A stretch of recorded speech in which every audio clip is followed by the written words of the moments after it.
थे एक बूढ़ी औरत रोती हुई मिली। उसका एज लगभग 60 साल प्लस था और हम उसके घर में 2016 में उसके पोती पोता को होम ट्यूशन पढ़ाए थे। और वो जो बूढ़ी का बेटा है उसका एज लगभग 45 साल का है और वो बहुत रो रही थी। तो हम पूछे उसको कि क्या बात है, क्योंकि हम उससे परिचित थे। तो वो बताए कि मेरा जो बेटा है वो रात दिन हमको मारता है और उनको अभी साइड में जो ना तो घर का परछत्ती है उसी में रहने के लिए दे दिया है और लाइट भी काट दिया। तो हम बोले समस्या क्या है?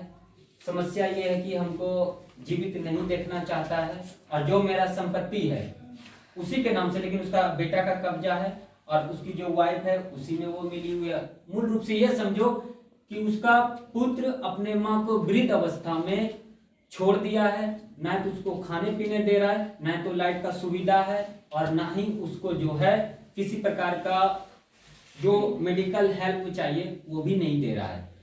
तो दुख का बात यह है कि ऐसा नहीं कि उसका पिता है, उसका जो बेटा है वो पूरा मूर्ख है, टिप्पा छाप है। वो शहर में उसका दुकान है और अच्छा खासा पैसा इनकम है, शहर में करोड़ों रुपया का बिल्डिंग है। लेकिन ऐसा गुण क्यों आया कि वो अपने माँ को अभी नहीं देख रहा, अपना बच्चा या अपने पत्नी के साथ रह रहा और माँ के साथ अभद्र व्यवहार कर रहा है। तो ये सारा अच्छा शिक्षा पाने से ही होगा।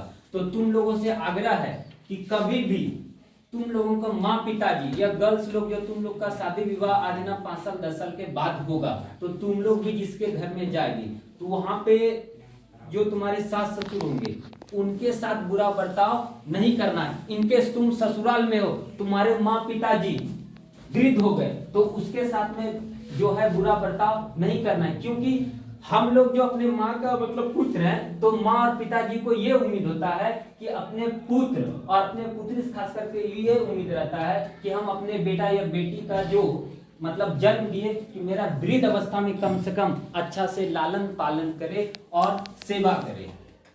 अगर उससे वृद्ध अवस्था में कोई गलती हो जाए, कई सारा ओल्ड मैन है कि अपने बिछावन में ही टॉयलेट कर देता है, बिछावन बहुत सारा गंदा कर देता है या कोई अदर घर में कोई काम कर दिया। तो हम लोग मान लो छोटा थे जिस समय हम अपने माँ के हाथों में गंदगी कर देते थे, बेड में कर देते, तरह तरह का ना जाने कितना। बचपन में तो तुम लोग जान ही करती है। तो क्या हम लोग को पिताजी घर से भगा दिए, क्या मार दिए या काट दिए? न किए। तो उसी तरह से तुम्हारे माता पिता दादी दादा या कोई घर में गलती काम कर दिए तो उसको अनुचित बात नहीं बोलना है। डांट दिए, गाली गलौज कर दिए या माँ पिताजी वृद्ध अवस्था में आ गए, हम हीरो हैं और तुम भी हीरोइन हो, इन्हें कि आप मेरे सामने वो कुछ भी नहीं। मान लो तुम्हारे माता पिता कम ही पढ़े लिखे, लेकिन अगर वो तुमको मनुष्य के रूप में जन्म दिए तो वही तुम्हारे लिए बहुत बड़ा गिफ्ट है और तुम उसका कम से कम उसके लिए कुछ ना करना। लेकिन जब वो वृद्ध अवस्था में आ जाए तो कम से कम उसको 2 वक्त का रोटी अच्छे से देना और उसका जब तक जीवन होगा अच्छे से उसका देख रेख करना।